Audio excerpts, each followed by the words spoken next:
Amigos do canal Sapucaí, que fala Pedro Migão. Após a última coluna, que foi bastante polêmica, né, sobre o samba enredo, até eu quero fazer esse registro aqui em blog tanto quanto tardio, que eu já fiz lá no blog do Tolo.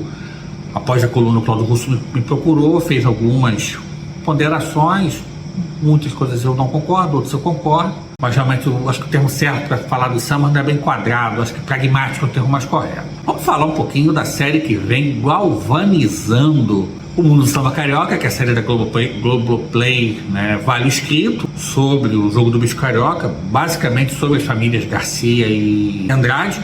Já aviso que teremos alguns spoilers aqui, não viu a série, então veja primeiro. Mas eu quero falar um pouco, eu não vou falar sobre a série em si, eu vou falar um pouco sobre algo que a série perpassa, mas que não fala muito, né? Que é a relação do contraventor, ele se assume como contraventor, né? O Zé Carlos Scafura, Piruinha, com a escola de samba. Ele só assiste frisa os desfiles, né?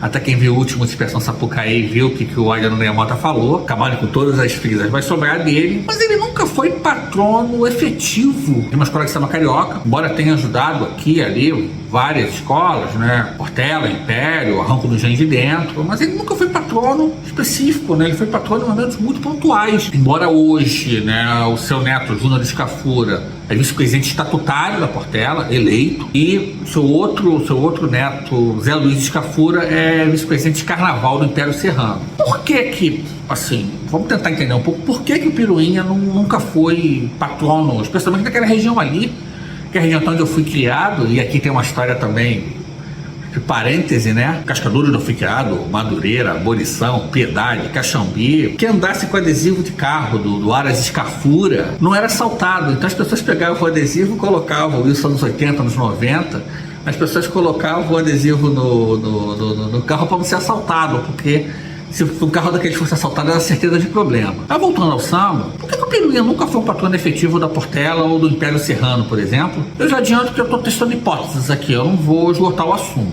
Vamos começar pelo Império, né? Ele foi até patrono em 2 ou 3 ocasiões. O Império Serrano é uma escola, uma agremiação que, por sua formação, por seu locus, nunca aceitou muito a figura do patrono. Isso mudou um pouco nos anos pra cá. Teve o patrono evangélico em Rio do Seixas. O próprio presidente Sandro Avelar, né, é meio que uma figura também parecida com a do patrono, mas é um pouco diferente. O Império tem uma tradição, de não aceitar patronos, né, sempre teve essa tradição, e 2, mais importante, é uma escola que sempre teve uma política interna um tanto quanto movimentada. Tem até uma teoria que os próprios imperianos contam, né, que a Raquel Valença uma vez me contou no blog do Tolo, que o imperiano gosta mais de eleição do que de carnaval, né? Você perguntar para o imperiano, como é que está o preparativo do carnaval? A resposta vai ser, olha, eu não sei, mas tem eleição em maio. Então me parece que ele acabou não se envolvendo com o Império Serrano, a não ser em ocasiões muito pontuais. Primeiro, pela tradição da escola de não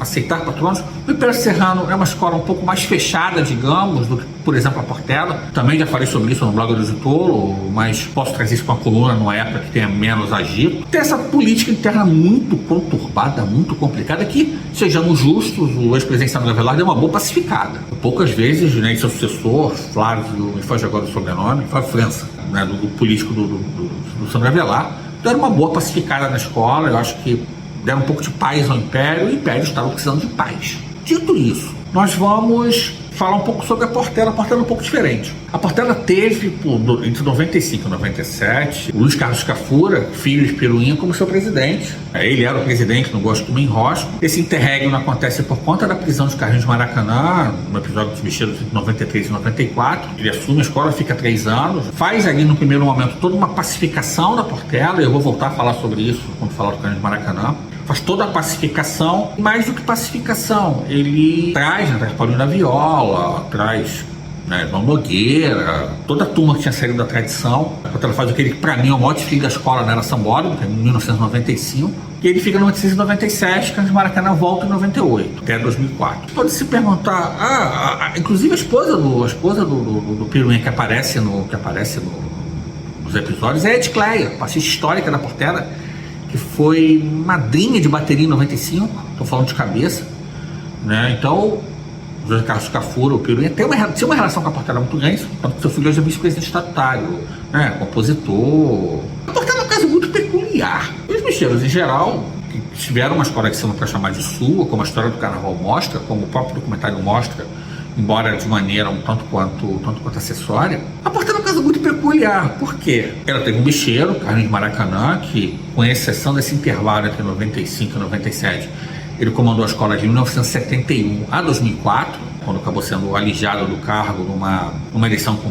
hoje pode-se dizer, porque se provou, né, que houve carteiras falsas pelo então candidato Nildo Figueiredo. E é curioso pensar que as duas grandes mudanças de poder na Portela foram no voto, né? Em 2004, o grupo Nildo Figueiredo, uma eleição fraudada, e depois o Portela Verdade, do qual eu fiz parte desde o primeiro momento, embora hoje não faça mais parte de diretoria, já há 2 anos. Também nós ganhamos no voto a eleição e ligamos na moral. Mas é curioso pensar aí, talvez se você pensar, são poucos os episódios de mudança de poder no voto na história da escola de samba carioca. Mas voltando ao assunto, está começando a ficar um pouco longo esse vídeo. Carlinhos Maracanã foi presidente de 71 a 2004, com esse interregno de 3 anos, ele foi trazido para a Portela por Natal. Ele era diretor do Madureira Esporte Clube, né, que é um clube que está na primeira divisão do Campeonato Estadual do Rio de Janeiro, para quem é de fora do Rio. Volta e meia joga a Série D do Brasileiro, 4ª divisão. Só que ele sempre teve uma relação com a comunidade que variou entre a distância e a repulsa.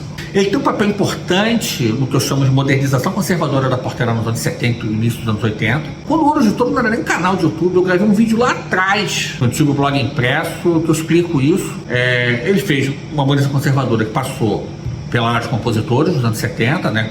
Quando chegam Davi Correia, Toninho Nascimento, o próprio João Nogueira, uma série de compositores novos, e gerou todo aquele merdelê com Candeia, com Paulinho da Viola, com Zequete, e adianto que a minha análise sobre isso é um tanto quanto polêmica. E depois ele faz uma modernização estética a partir do Viriato, o que levaria a escola a ser competitiva até mais ou menos ali 87 e 87. Só que a Portela sofreu um baque da tradição, o racha que deu origem à tradição em 84. Por quê?